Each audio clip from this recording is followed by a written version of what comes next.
যদি 4টা বিয়ে করতে পারে তাহলে মেয়েদেরও 4টা কেন, মেয়েরা আরো বেশি করবে, কারণ মেয়েদের এনার্জি অলওয়েজ বেশি থাকে। ছেলেরা যদি 4টা বিয়ে করতে পারে তাহলে মেয়েরা পারবে না কেন? অবশ্যই পারবে, কারণ নারী পুরুষ সমান অধিকার। আর যদি একটা কথাই চিন্তা করি তাহলে মেয়েদের চেন কোনো কাজে লাগে না, চেন খুলে মোতার অধিকার তো তাদেরও আছে। মালে আসেন, একটা চাবি দিয়া যদি 4টা তালা খোলা যায় ওটাকে বলা হয় মাস্টার কি, আর একটা তালা যদি 4টা চাবিতেই খুলে সেটাকে বলা হয় কি। ধরেন আপনি 4টা ইঁদুর পালেন, আপনার কাছে গর্ত আছে একটা, বাহিরে অনেক বৃষ্টি, বুঝেনি তো ওয়েদার ডিমান্ড। এখন 4টা ইঁদুরের একসাথে গর্তে ঢুকতে হবে, তখন আপনি কি করবেন?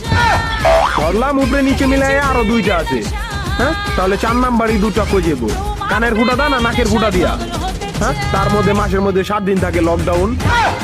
আমি মানি, আমি না শুধু সবাই মানে, মেয়েদের অনেক পাওয়ার, মেয়েদের অনেক এনার্জি। তাহলে দেশের মধ্যে ঘন ঘন লোডশেডিং হয় কেন? আমার মাথায় কোনোভাবেই ঢোকে না। একটা ছেলে যদি 4টা বিয়ে করে, 4টা ঘরে যদি 10টা সন্তান থাকে, তারপরে বাপের নামে একটাই থাকবো। এখন আপনি যদি 4টা বিয়ে করেন, একটা সন্তান হয়, তাহলে বাপের নাম কি দিবেন? সলিমুদ্দিন, কলিমুদ্দিন, আনোয়ার, মনোয়ার, নাকি গড়ে মিলাইয়া জানোয়ার? আপনি কি নারী না ঢাকা শহরের লোকাল গাড়ি? 30টা সিট ফুল, 20 জন দাঁড়ানো, তারপরও বলে পিছনে সিট খালি, ওঠেন তাড়াতাড়ি, পিছনে সিট খালি, ওঠেন তাড়াতাড়ি।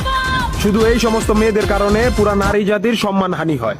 আমাদের উচিত সিটি কর্পোরেশনের কুত্তা মারার ইনজেকশন দিয়া এদেরকে মেরে ফেলা, যাতে এদের জন্য অন্য কোনো মেয়েদের কেউ খারাপ নজরে না দেখে। মারানি কোনকার।